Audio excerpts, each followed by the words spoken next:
Hey love bugs, welcome back to another Tarot Lover Reviews. Today we are taking a look at the Mystical Manga Tarot. This was created by, I believe it's Ran. Ran is, I believe, the illustrator of the tarot deck. And Deborah Moore is the author of the guidebook that you will see. So if you've heard of this tarot deck or you haven't heard of this tarot deck, hopefully this review and the flip through that comes afterwards helps you to decide on whether or not this tarot deck is right for you. Now, if you want to skip straight to the flip through, take a look down in the description. I break down all the suits into chapters to make it easier for you to locate exactly where in the flip through you would like to start. But right now we are going to talk about the packaging. We're going to talk about the guidebook. And we're going to talk about the cards, cardstock, card size, the backings, imagery, naming convention, everything. So if you're interested in the details, stick around. Otherwise, feel free to move on over to the flip through. But first things first, let's get into the packaging. Now, the packaging is a little bit larger than your typical tarot box. And that is because this particular tarot deck is a kit. And from what I've noticed, Llewellyn, who is the publisher of this tarot deck, typically does kits or only offers kits. I haven't seen any other publisher do this. I haven't really seen it with any other tarot decks. So I've only ever noticed that Llewellyn does kits. Now I'll explain in a little bit why it's called a kit, but as you can see, the boxes are a little bit larger. But one thing that I love is that the fact that you could put it into a bookshelf and it looks like a book. It's slim and thick enough to make it look like a book, which is very appealing on a bookshelf. So with the packaging, it opens like so. You have the metal clasp in here, and this is the interior. You have the ribbon that allows you to easily pull your tarot deck out of the box. And then you have this very beautiful design on the inside. Now, with Llewellyn, the publisher Llewellyn, and all of their kits, one of the things you're going to notice is that all of their kits are in the same type of packaging. So if you have any of the other tarot decks that they offer in a kit, you will know exactly what type of packaging you're getting with this particular tarot deck. Okay, not only that, but you'll also know what kind of cardstock and texture of your cards you're going to receive as well, because they typically use the same cardstock, the same type of cards for each of their kits. So yeah, that is the packaging. Now let's go ahead and talk about the guidebook. Now, the reason why this is called a kit is mainly because of the guidebook. The guidebook is a book. Okay, it is a book. I already have like little tabs in here. It makes it so much easier to find what you need. But it is a book. Okay, so that is why the kits are in the box that they're in and why they are a little bit more than your typical tarot deck. Because the book is so comprehensive and more in depth when it comes to their guidebooks. So with their guidebooks, one of the reasons why, as I had mentioned, you'll notice you have full colored pictures of all of the cards. Okay, so this definitely helps in comparing and understanding exactly what you're reading in the description to be able to look at the card at the same time. So the major arcanas will take up majority of one page, where the minor arcana takes a small portion of the page. Now, in regards to what you receive as far as a breakdown of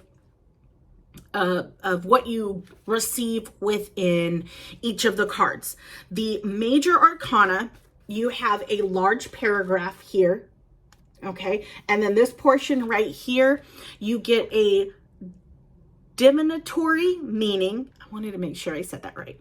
You get an advice paragraph, and if reversed, ask yourself, and it's a question. So if it's reversed, it gives you a question to kind of ask yourself. So that's what you get with the major arcana. With the minor arcana, you don't get a paragraph of an explanation like you do with the majors, but you still get the divinatory meaning, the advice, and then if reversed, ask yourself kind of question. Or no, actually it's not. It doesn't give you a question when it comes to the minor arcana. Reverse just gives you little descriptions for the reverse section for your minor arcanas. So that is what you're going to get in your guidebook. You definitely get at the back of the book, you get a notes section where you can save your notes. You get a section about the Fool's Journey, which is a great story to read because it goes through the major arcana and why it's really such a big deal, because it is, major milestones in everyone's life that they go through. And that's why it's kind of called the Fool's Journey. With, I believe, let me kind of go up here to the front because I thought this, okay, maybe not. Okay, so it does. It comes with how to do a reading with samples. So let me just kind of skip over to those samples. Here we go. So you get tarot spreads right here. Your typical 3-card spread. And then it actually helps you with an example of that 3-card spread, and then you have another one here. So you have a couple of options in here, and then it gives you examples of if these particular cards came out in that particular reading, what does it mean? So you do get a couple of tarot spreads that you can utilize within the guidebook, and you know me, and having examples that you can use for tarot spreads in the guidebook, it always makes it so much easier to be able to connect with that tarot deck. When you have tarot deck or tarot spreads, you can use with that tarot deck that you have. I need to slow down when I'm talking. I'm sorry. So yeah, that is your guidebook. Let's talk about the cards. Now, when I get to this particular portion of the review, I always like to let everyone know that when I do go over the tarot spreads, or not the tarot spreads, I'm still stuck on tarot spreads, guys. So when I go over the imagery and the naming convention, I always compare from a Rider-Waite-Smith perspective. The reason why I do that is because a lot of the guidebooks out there that you can purchase separately from the guidebook in the package is because a lot of the guidebooks out there are largely based or inspired off of the Rider-Waite-Smith imagery and naming convention. So if you use an outside book with the particular tarot deck that you're using, it may or may not work because the naming convention on that tarot deck may be different compared to the Rider-Waite-Smith, or the imagery may not be the same or pull inspiration from the Rider-Waite-Smith. So this is why I do that comparison on both fronts, so that you know ahead of time whether or not this is going to work for you, because I hate for you to purchase the tarot deck and you're just like, it doesn't work for me because I'm so used to the Rider-Waite-Smith, and you don't get any of that with that particular tarot deck. So that's why I do the comparison the way that I do.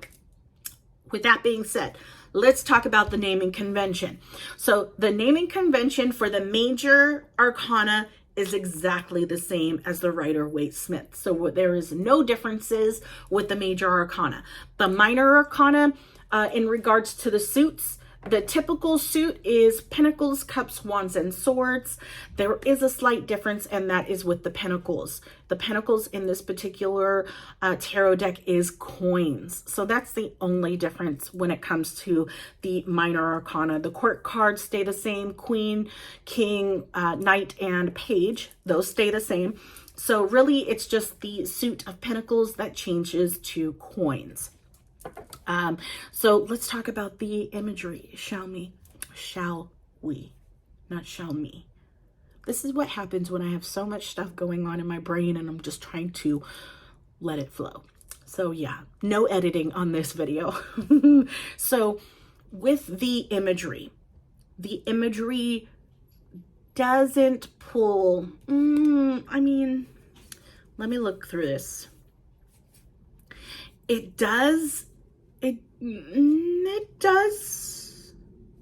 Yes, I'm gonna stick with it. It does pull inspiration from the Rider-Waite-Smith, but slightly adjusted to fit the theme of this particular tarot deck, which is anime style. Okay, so definitely you will notice the similarities with each of the cards compared to the Rider-Waite-Smith, and you'll see that when you go through the flip through in a moment. But yeah, you'll definitely see the similarities. They might be slightly different. There might be a large difference, but still you can kind of get an idea of what that card is. But yeah, the imagery is gorgeous, especially if you are an anime fan. I was automatically pulled to the High Priestess. I absolutely love the imagery on that card. I love my star card. That is my card, ladies and gents. So those are typically the cards that I go for to, you know, really see whether or not I kind of vibe with the tarot deck. But yeah, the imagery is absolutely gorgeous. I absolutely love it. And yeah, if you are an anime fan, I definitely feel like you will love this tarot deck. But don't take my word for it. Take a look at the flip through, and yeah. So if this review has helped you in some way, leave a like and take a look at my channel. Let me know if there isn't a tarot deck on there that I've reviewed that you're interested in.